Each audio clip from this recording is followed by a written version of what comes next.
Good evening, my name is Diane Weinberg, and this is the third video edition of the Passionate Estate Planner. In the last edition, we discussed the three basic trusts that are used in special needs planning: the first party self-settled or D4A trust, the third party trust, and the community pooled trust. Well, in December 2014, President Barack Obama signed into law the Achieving a Better Life Experience Act, also called the ABLE Act. This created yet another type of special needs trust designed to help somebody who is disabled accumulate money but retain her benefits. The ABLE Act was originally touted as a trust that was going to set the special needs planning world on its head. It was going to put us all out of business. Well, the good and the bad news is it did not accomplish that goal. But what it did do was create a trust that is a valuable gap filler. And it also highlighted another type of tax-related trust, the 529 account, the Qualified Tuition Plan Trust, as a valuable special needs planning tool. So the ABLE Act looks very much like a 529 account. It is a program that each state must enact. It has certain limited investment options that the beneficiaries can select from if the plan allows. It will only hold cash, and it is designed for individuals who have a disability that occurs before age 26. And it can hold up to the qualified tuition plan limit in the account. So most people don't realize that 529 accounts have limits. In Georgia, that limit is $235,000. Therefore, the ABLE account will be able to hold in Georgia up to $235,000.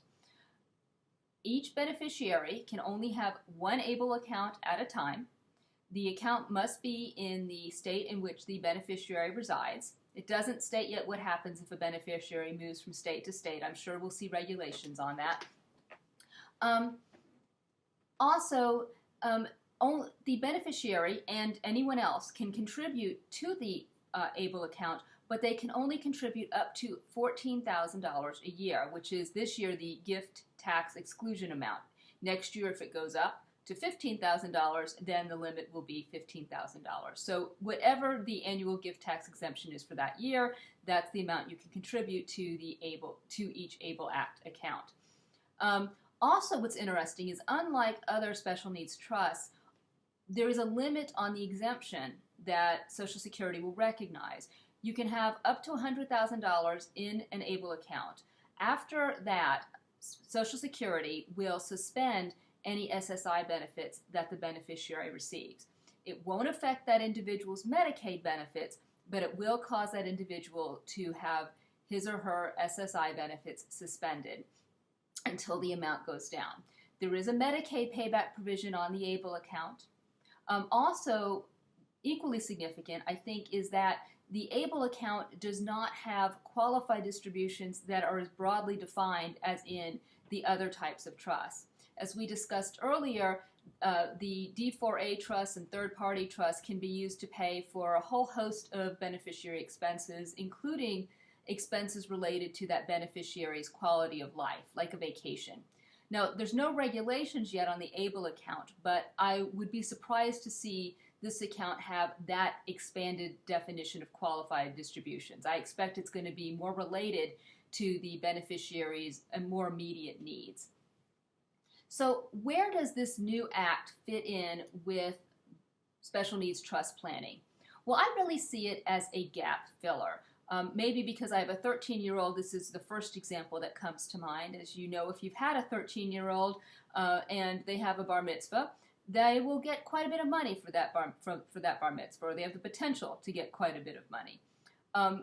So let's say a beneficiary, special needs beneficiary, gets $5,000 for his bar mitzvah. Well, that's certainly enough money to disqualify him from his Medicaid benefits or SSI benefits, but it's not enough to justify actually creating a separate special needs trust account. The ABLE Act is a nice solution for this type of situation where you've got somebody who has a little bit of money, enough to disqualify them, but not necessarily enough to warrant creating a separate special needs trust.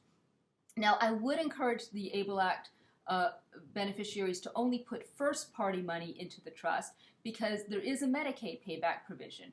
However, let's say the beneficiary has somebody who wants to give them money, $3,000 or $4,000, again, enough to be disqualifying, not enough to warrant a separate account. That, again, it would be worth putting that money into the account even with the payback provision. Also, another nice thing about the ABLE Act is that there is no age limit, so that somebody who has suffered a disability her entire life, who comes into some money that would be disqualifying, and she's above the age 65, so she can't necessarily set up her own account, she can actually put that money in an ABLE account as well. So there's definitely a place for the ABLE account in special needs planning. Now, where's the twist? As I mentioned before, the ABLE Act is formulated like a 529 account. However, the ABLE Act has restrictions that a 529 account doesn't have. The 529 account actually becomes a very attractive vehicle for third-party money. Again, it doesn't take a whole lot to set up. The limits are the same as far as how much you can contribute, what the tax-exempt limit is. The amount that the 529 can hold is the same. But there are definitely advantages. As long as it's third-party money going into the 529 account, it's not money that the beneficiary has control over, and therefore it's not going to be considered an available resource for the beneficiary. Anyone can create the account. It's not limited to just a parent or a grandparent or a guardian or a court. It can be a friend or a sibling as well. There is no Medicaid payback provision associated with the 529 account. You can have multiple 529 accounts, and you can even have them in multiple states. Well, some people will be nervous because they know if you make a distribution from a 529 account that is not related to post-secondary education, to a college education, you may have to pay tax and penalty. Well, as long as the money is being spent and that distribution is attributable to the individual's disability, that's the language that's used, then the 10% penalty does not apply to that distribution. And as far as income tax goes, you're only paying income tax on the money in the account that is classified as interest. So if you take a $10,000 distribution from a 529 account and $1,000 of that is interest, you're only going to pay taxes on that $1,000 of interest. Additionally, the tax rate that's going to be used is the beneficiary's tax rate. If the beneficiary is receiving public benefits, chances are that beneficiary is at a very low tax rate if that beneficiary pays taxes at all. In other words, it's completely worth taking a small income tax hit for the benefits of the 529 account. Now, I will tell you that no regulations have been issued yet on the 529 account. There were some that were created in 2008 or 2009, but they have not been finalized. There may be that regulations will be promulgated that will not allow this type of planning. But right now, the ABLE Act and the 529 account pose some very great planning opportunities for our special needs clients. Thanks for hanging in there. I know this was a long video. I appreciate you taking time to talk with me. If you have any additional questions, feel free to contact me at my office. I look forward to speaking with you soon. Have a great week.